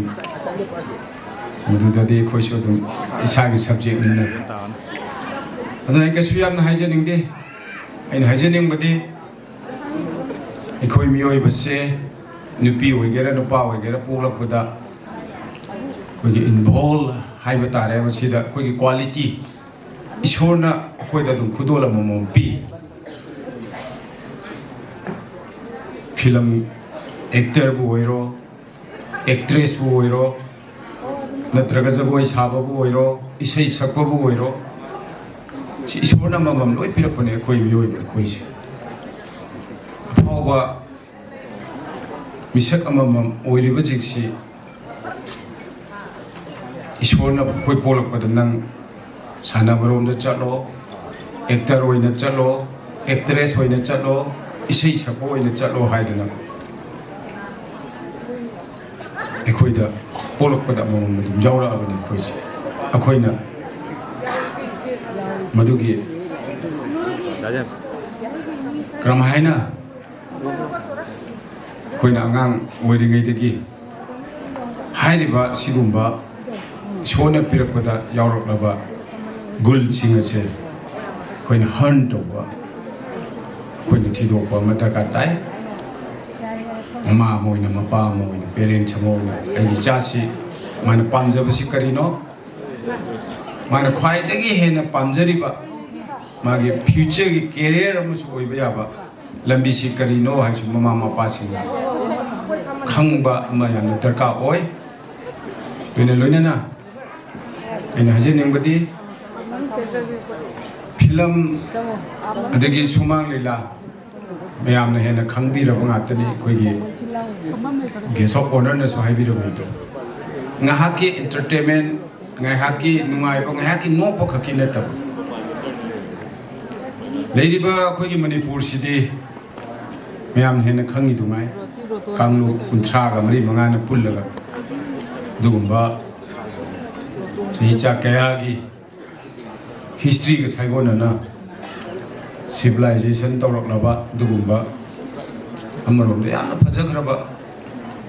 ꯂꯩꯀꯣꯜ ꯑꯃꯒꯨꯝꯕꯅꯤ ꯑꯩꯈꯣꯏ ꯃꯅꯤꯄꯨꯔꯁꯦ ꯂꯩꯀꯣꯜ ꯑꯃꯗ ꯂꯩ ꯃꯈꯟ ꯁꯥꯠꯄꯗ ꯑꯗꯨꯛꯀꯤ ꯃꯇꯤꯛ ꯐꯖꯕꯗꯣ ꯑꯗꯨꯃꯥꯏꯅ ꯑꯩꯈꯣꯏꯒꯤꯁꯤꯁꯨ ꯀꯝꯃꯨꯅꯤꯇꯤꯁꯤ ꯇꯣꯉꯥꯟꯕ ꯀꯝꯃꯨꯅꯤꯇꯤ 34-35ꯁꯤꯅ ꯄꯨꯜꯂꯒ ꯑꯩꯈꯣꯏꯒꯤ ꯃꯅꯤꯄꯨꯔꯁꯤ ꯁꯦꯝꯈꯤꯕꯅꯤ ꯁꯅꯥ ꯂꯩꯕꯥꯛ ꯃꯅꯤꯄꯨꯔ ꯍꯥꯏꯗꯅ ꯀꯧꯔꯤꯕꯁꯤꯅꯤ ꯁꯨꯃꯥꯏꯅ ꯑꯩꯈꯣꯏꯅ ꯁꯨꯃꯥꯡ ꯂꯤꯂꯥꯒꯤ ꯑꯣꯏꯔꯣ ꯑꯗꯒꯤ ꯐꯤꯂꯝꯗ ꯑꯣꯏꯔꯣ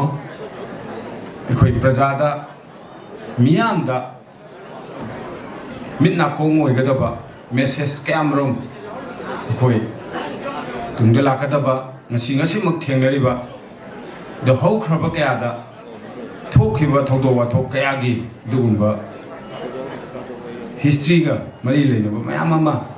ꯐꯤꯂꯝꯅꯁꯨ ꯄꯤꯔꯤ ꯁꯨꯃꯥꯡ ꯂꯤꯂꯥꯅꯁꯨ ꯄꯤꯔꯤ सिगुम्बा मयाम सिंग असे एखोय ngahak khaki entertainment khaki natana prajada sigumba mitna pong loksing oigadaba tungda oirakadaba hojik chali bachigi sigumba kaya amasu hena khoi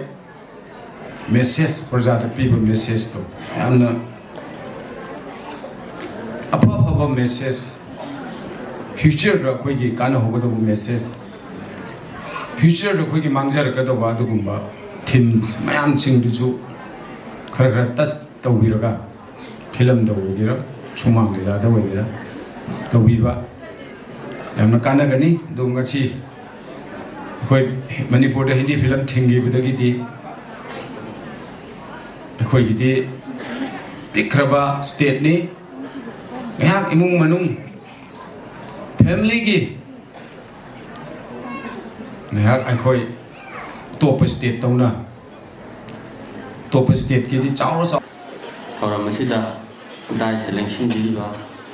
sikis when election diriba siri olukoi honorable ex minister wangoi esibu hanu tekai khundok sari mathangda NG Uttam Singh MCS director Mahut and DIPI government of Manipur busur kai khundok sari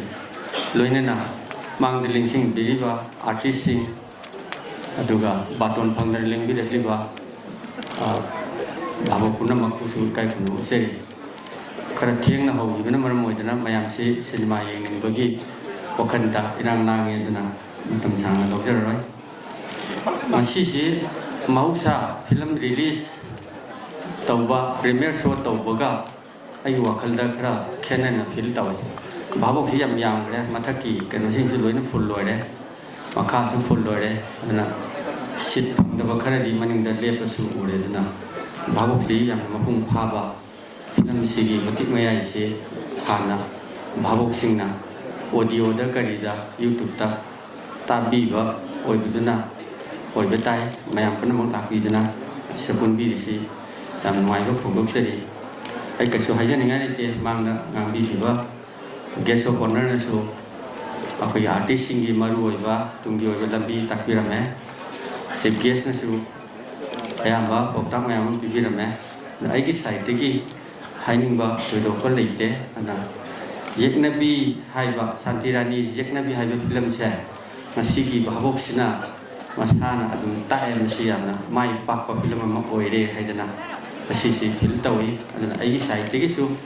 masigi Santirani Yeknabi se mitam su pada masi long lasting oiba film ma oresano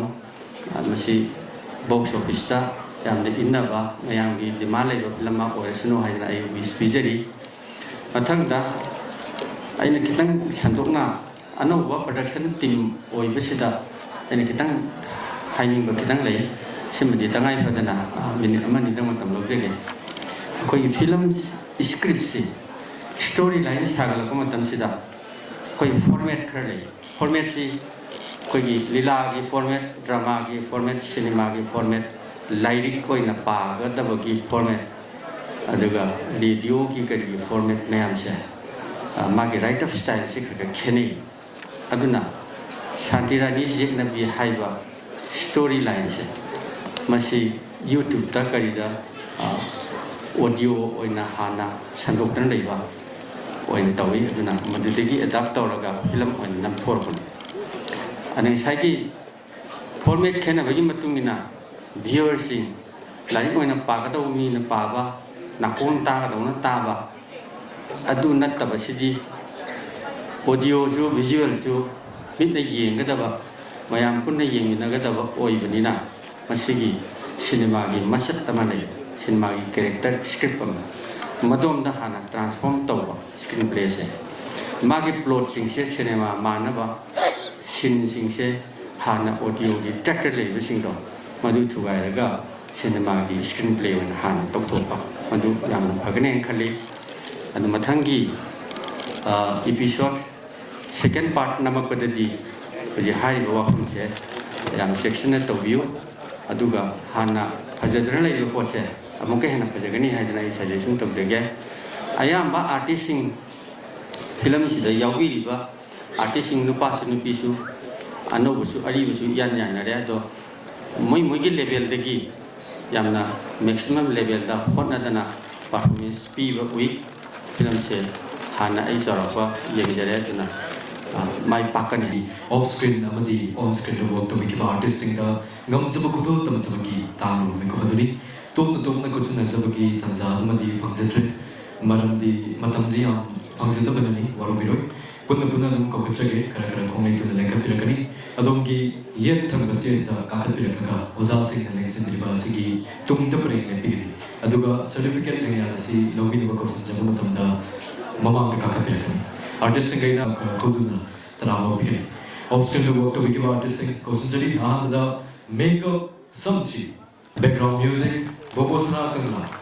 background music atho tangana ning sing makeup samchi makeup Tom Kunz makeup Sanathoy Wahe costume Galip Pa koza Sri Ul Koisi koza kuchanabi koza mama ka kapre amada kuchage makeup samchi films the yaw characteristic scene dugi dimag khangna makeup to kiba realistic effect special effect makeup the culture naba gumna makeup artist ni somchi ngasigi chief guest na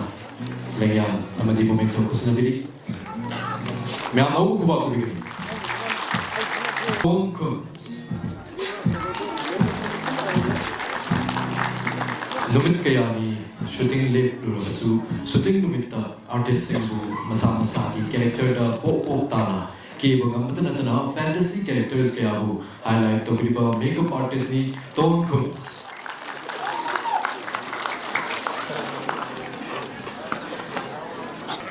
Atang dalang sibirkani costume Galif Pa. Artist Samagi character growth, transformation, conflict and progression of time Kangna costume design Tokriba our renowned costume designer Galif Pa. Yama Buba Kubiri. Isai romantic mood and glamorous touch at the Fangnaba theme-based costume design to Kipa Bisangi Rameshwar Tocho.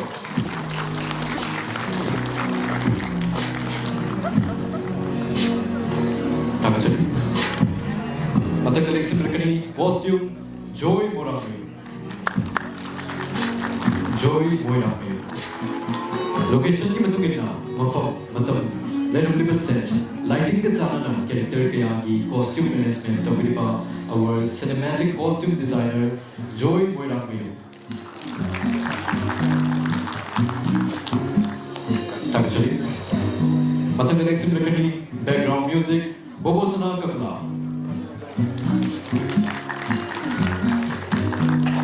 film की scene के यहाँ की emotion mood tension, suspense, amadi wali ki pariku, dramatic support pipiriba, film asiki background scorer, LK asylum music ki, Bobo Sana Kakla, Yano Bukuba Kubiri. Tangchali. Matang next American background music, Athoy. The background scorer acts as an emotional narrator of a film, guiding the audience feelings and deepening the cinematic experience. Our creative background scorer, Athoy. Playback singer, Sori Sinjo. Playback singer, Pushparani. Playback singer, Emerald. Playback singer, Kishan Shorgam. And his story, Santina. Character only to the next American artist singing. Playback singer, Kishan Shorgam. And his story, Santina.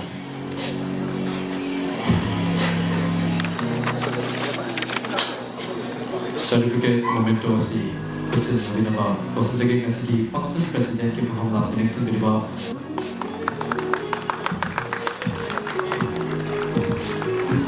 Film was the Yauriba Isai Sinki catchy melodies tuned to Baliki Horaga overall compositions recording orchestral arrangement ki crucial role of Biba Film Asiki music directory presentation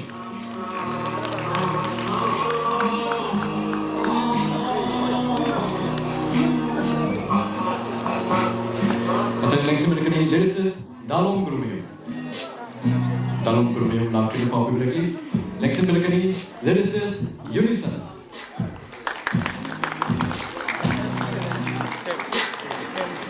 His writing style affects a fine balance between traditional Manipuri sensibility and modern expression, making his songs relatable to a wide range of audiences. Ramabukuba Gurumeo Unison. Playback singer, Sori Center, laughter popularly. Playback singer, Pushparani. Laughter popularly. And playback singer, Emerald.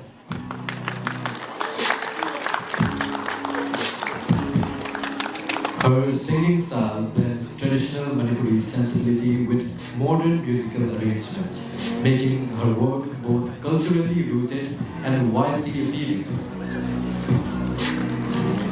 Momento Kochinabi, Yamau Kubakubiri. Tamajay. Matangalik Simmerkani, playback singer, Kishan Soro.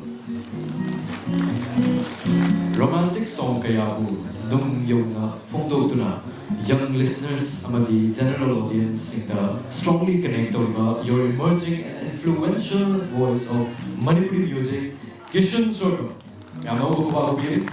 Story is the soul of the film Yeknabi. Ayek Basingi, Koi Kachin Yamna, Haklagatuba, Nasiki film, Yeknabi ki story writer ni Santi Raji. Yamno Okubakubi. Takachari. Nasiki certificate of the momento si guest of honor given from London next year was Sri N.G. Uttam Singh. Was on the certificate. Aham ko sejaki screenplay Silas Sorokhaiba. Film asigi story, characters singi, dialogues, scenes singi,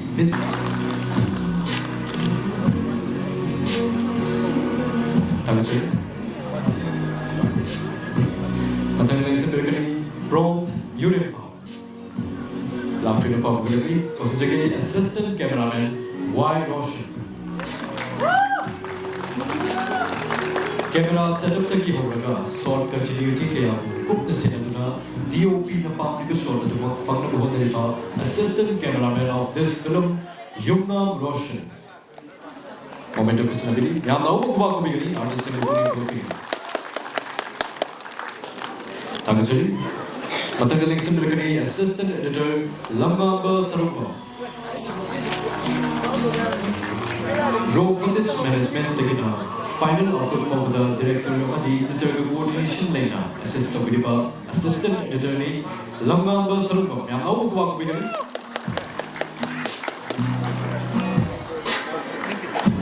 tagachari matak election bigani assistant director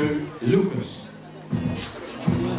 director no public adu pangdama tuan the department singa pau do causing to bedikina set before taking rehearsal ki to dam lobidiba assistant director ni Lucas मैं आना वो को बात भी करी तक चली पता है किसी तरह की प्रोडक्शन कंट्रोलर काबू फिल्म मसमा हुए बहुत मजा कास्ट एंड क्रूज की हो रहा डिपार्टमेंट सिंगर कोऑर्डिनेशन लेना स्मूथली वर्क तो बिकी बार प्रोडक्शन कंट्रोलर नहीं काबू मैं आना वो को बात भी करी आर्टिस्ट से वो भी पता है post production B&B production study any represent amati kapu sekarang kong itu ngeling sebrekani ang tengah ngeling sebagai ibohal shant meitei sanato ba Romita Liklan Manipuri Franco amati ko KSC kasigi chief guest ki perform ngeling sebagai Sri Odukoisi ozana pasmati oza komamita ko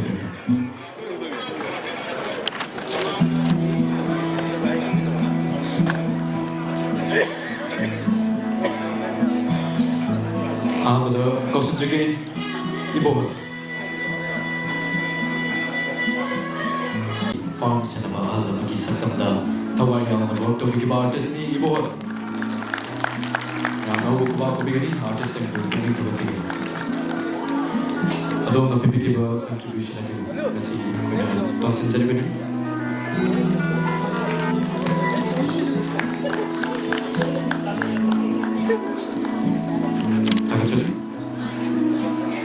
Matanggaling sa berkani Shanta Mete.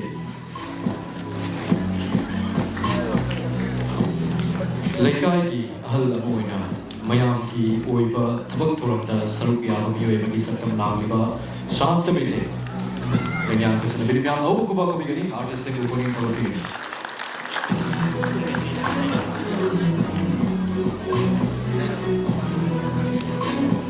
Tagachali, matanggaling sa berkani Sanatong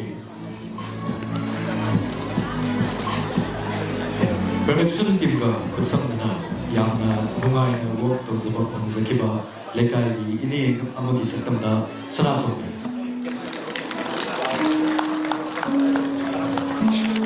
kasi ki chief guest na lengyan na ko ki kusam bin ki wang da kai kam jin da wa da ya ya lo ko ba ko bigani tagasi matang leng sim rekani Romita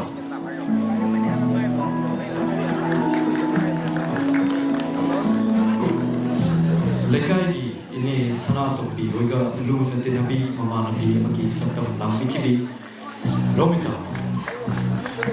okay kasi nabili yang ako ko ba ko bigani artist ng going to bigani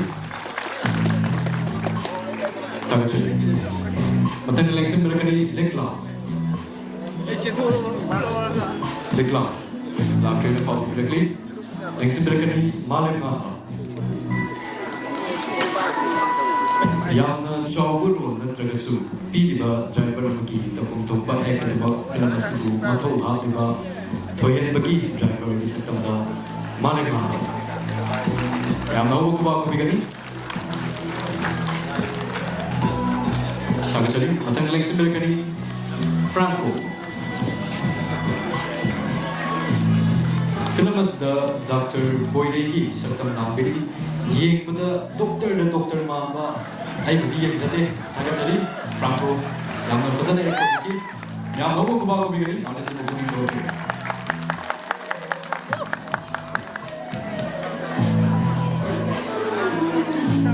Tagachari matang lang simbilkani Kapu. Shooting manungda seriously work to bikiba marup amagi awan mai saruk yazariba to hen bagi mama naba hen bagi shatanda kapo myam au ko ba ko bigani asli serious na denga kusambi jana khambira mai next sari maka sage next miragani Bonica Sonita Ometuna dosin sage Bonica Sonita Nonipala Alina Mama Indu RK Sorosini Amadi Punesho.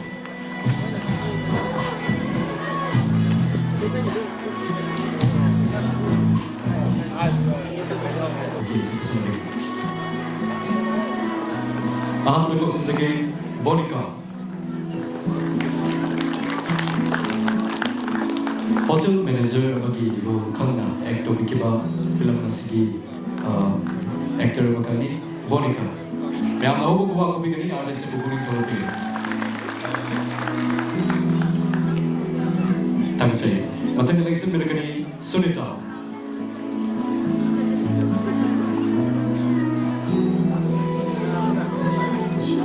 Macam pi singgu kari tesuai kita lagi. Ada senasari pi Jiteshwari amadi Somagi Mama Sana kisah lagi pi Sunita. Yang tahu bahwa aku begini ada sebuah terapi.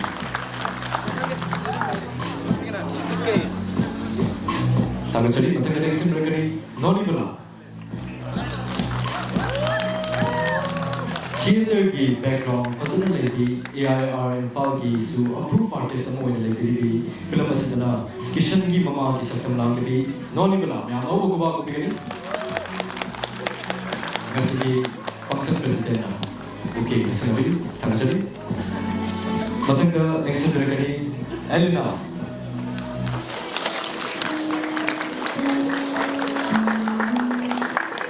Tapok tasin tawduna awan mai kutta kaya koi saruk yazari somagi mamana bi julidi saktam dala julidi saktam da elina ya no ko ba bi ande se ko ko Tagachari matang lagi sebenarnya Puneshwari Mit risalaga radio buta basu mit pangtolaga film buye ga basu konjel da saktam da Matam pong na magtayo to na lady film asada hero ki mani ki sakam naam bi your ever youthful actress Puneshwari. Aditya Kumra, Alvin Ashram, amadi director Michael Vito. Amok tanggal ng sigsige karagara pong ito na lang sa diragani Baki, Kishan, Jiteshwari, Kajal, James Saibol, Soma Ashram, Danubi Kanjal, Aditya Kumra, Alvin Leisler, and the director of this film, Michael Vito.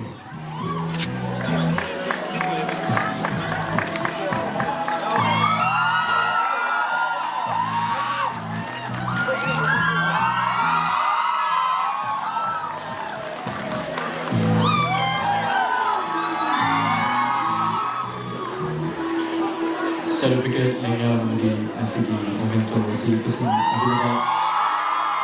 Maksud saya, masih guest of honor di performa galing sebelah Sri NG Uttam Singh. Yung dari gian yang tawa, mabang thok kena yang emotion na kira bagi tabat kaya tawa negative role sa kang lang actor ni Baki. Yang nawa ko ako ni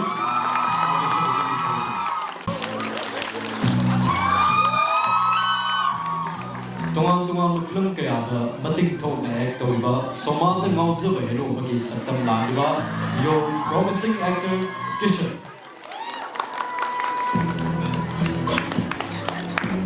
Tagachari matang lagi sebenarnya ni Jiteshwari. Now train public makasih. Next sebenarnya family member winner.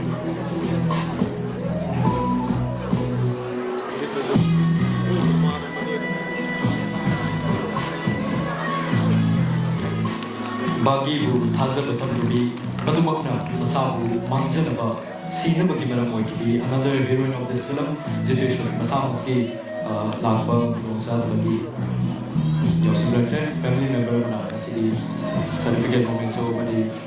okay, everybody, we are over about the beginning. Actually, Matangaling Simbirkani, Kaja.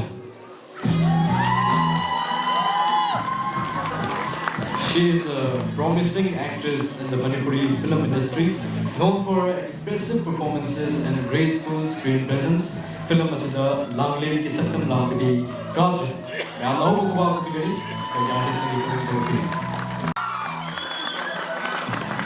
film ki producer director singna actor asina bukum lagati film atu sumso iso itna hit oi lagani hadina padriba film asida toinen buki Satyam Langda your leading actor James Saito. Tagachari, Matang election Mirkani, Soma Laishram. 17th Manipur State Film Award 2025 ki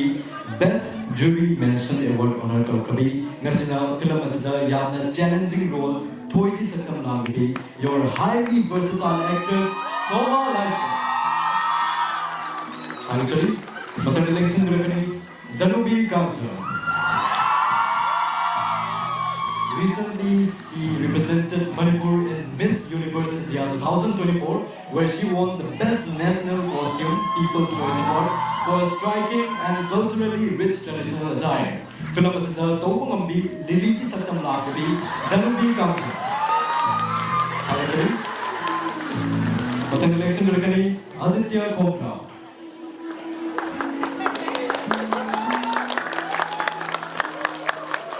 Miyamna Pam Yeknabi Aiki Yamcha Sarayambum Madam Caesar Lecture Munai Dunum Shiva Najingo web series Madi feature film Kaya successfully direction Bikaba your chief consultant of this film Aditya Khopra.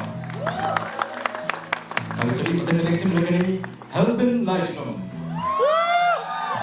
editor and cinematography Masamakna DOP mo oina Laurak Paro footage singadu tight kanta scene kudimaki speed mood rhythm khangna visual transition kaya bu khutchang and semediba editor and cinematographer of this film Helbin Laishram.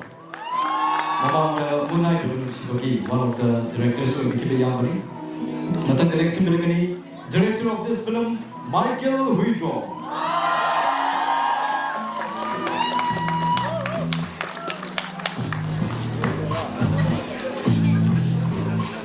Mamanga Khangna Khangoteko, Wahi, Oide, Haido Pangamtana, Nungshibi Hagi, Asina Singba, music video where successfully direction Petraba, your energetic director of this film, Yeknabi, Michael Huidro. Mona Tangjam, Samadon Delivery Service, Ningon Nacho, Bedisia, Anu Lehao, Amadi Rina.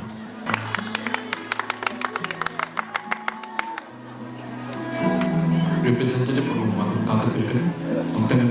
Dr. Salam Santi Kumar Singh, media partner Miso TV and media partner Art Film Manipur, Mona Tangjam, Samadon Delivery Service, Ningon Nacho, Bedisia, Anu Lehao, Amadi Rina.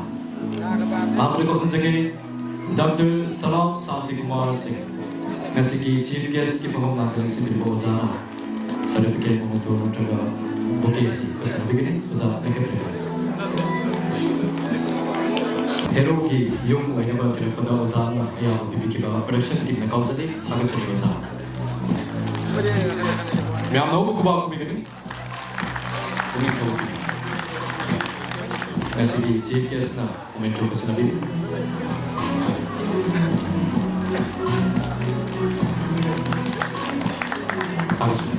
Matang election Mirkani, media partner Miso TV.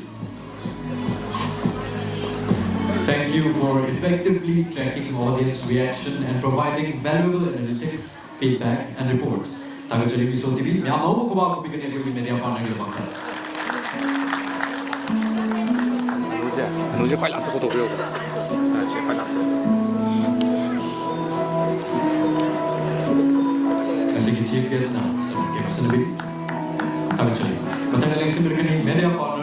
Art Film Manipur. Representative Dr. Trent Lozerbe. Matanga next Birakani Mona Irobo. Narrator.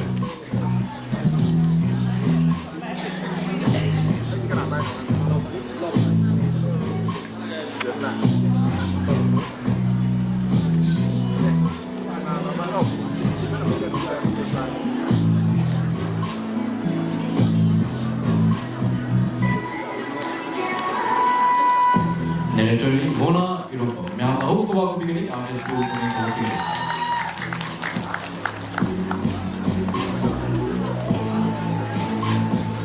Tagajari, Matangalang Simpirkani, Samadon Delivery Service Key Representative.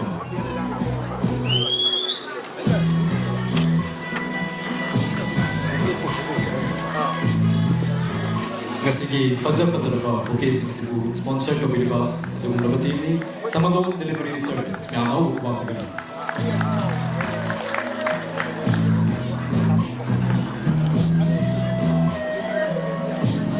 Tagajari.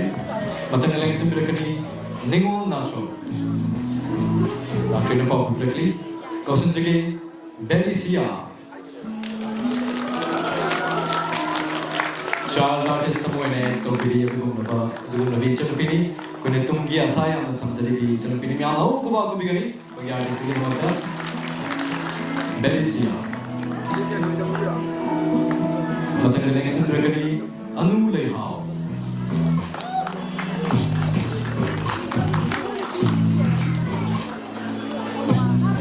Producer of this film, Yeknabi, Anu Leha. Thanks for the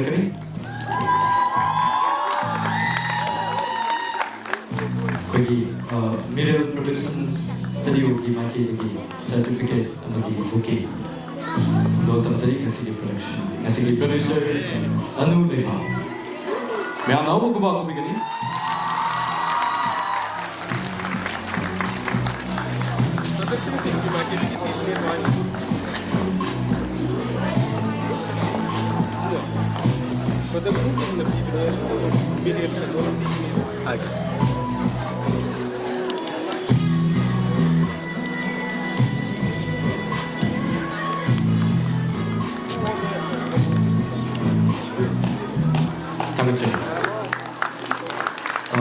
Uza tumak lebih kini matang sedih koi film masih miam da kusin na bagi tanza du yorokle ikai kun nasari ba masih chief guest na film masih release to begini function president guest of honor producer Anu Lehao director Michael Huidrong editor and cinematographer Yamba Helvin Laishna so kakat begini ikai kun nasari ba masih chief guest na film masih release to begini producer Anu Lehao director Michael Huidrong editor and cinematographer Yamba Helvin Laishna SCG function president guest of honor to Sabga beginning. Kakat begini.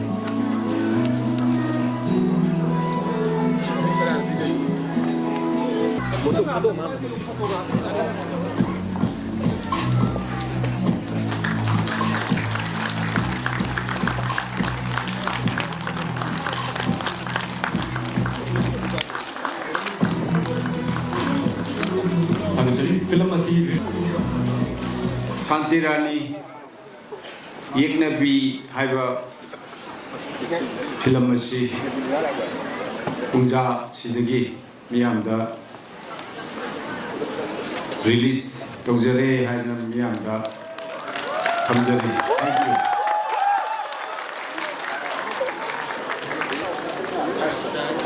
Tagajari Uza Singh perform lang da dum lebih kini.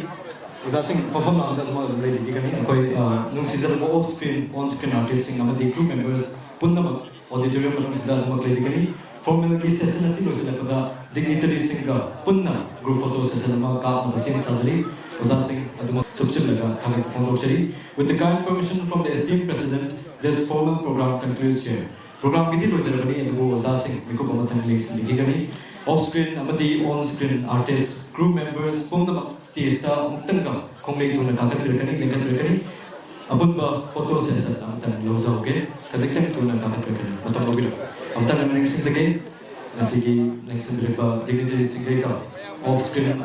amadi on-screen artists, crew members, koi pumna makka photo kami na ba की group photo session का कोई न तमजरी सलूक या bikini ना खन होंगली तो next minute मतलब लोग मरकस दा उतंग ने नेक्स्ट जगह मपान दा प्रॉब्लम याम न थोक ले सो ना कन ऑडिटोरियम की साइड तक खाम बिली बगारी से से उतंग का चेक तो बिन वाइज नेक्स्ट जरी कोई कंप्लेन याम लागे मनुंग की गाड़ी से कोई थौदो के है ना बिन पादना मपान थंबा द खाम लिबा गाड़ी से से उतंग का कोई मूव तो बिन वाइज ना गाड़ी मकू से याव बिरगदी उतंग एंग तो बिगनी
film film asigi video reels singba nambi tana ba ju ning sing sari waro biro tamu chu isa ki perform lang de sing digani oza sing maka perform lang de te bega film asi low perform with ta digani stage ki se asi lokok sanaba minute amani dangi matam lo sage bomna makku yayu blitan temna amukan film sari hozi kilometer si Miral Production Studio na BNB Production Studio ko sa na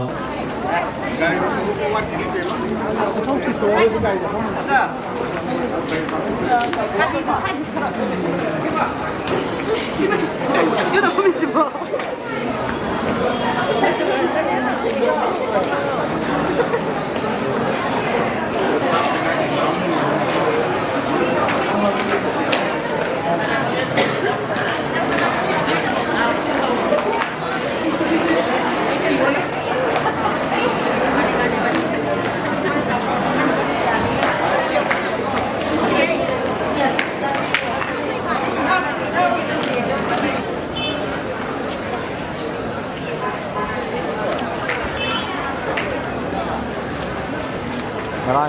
Ngarang pun lagi tu.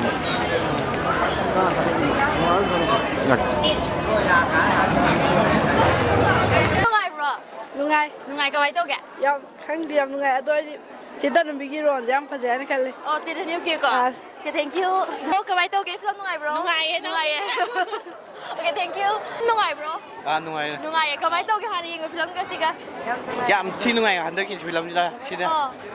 Ini sudah lama bio. Film nungai bro kawai tau gak tengah bio. Nungai ya. Nungai ya. Hari ini film mai ama mai yang amani ko hana swa. Sini hele. Sini hele. Kaya na hele je. Kaya roli pa apa binga sai. Dan nubi kita nak apa? Dan nubi kita nak apa me. Oh my god. Sini ni balik. Nundu cuma nak saya kena tahu tu. Dalam apa mungkin kena tu ga James ka dan nubi kita lagi kan dah. Hai buat dialog tu. Nanti adum di. Mesti we nak kena tahu itu. Adum pun. Thank you.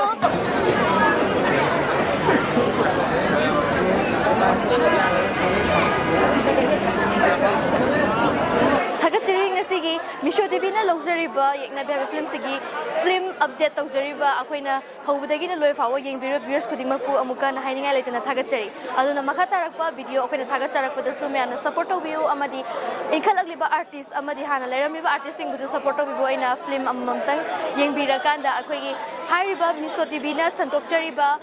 Manipuri film update amadi Misho TV na machu holda akoigi angang singi oiba free coaching tawnabagi damakta makha tana adum film kachari sing asi myam soida na meeting tabiu haina haizaningi masi hairaga matang asaida video se lo sanjai thagachai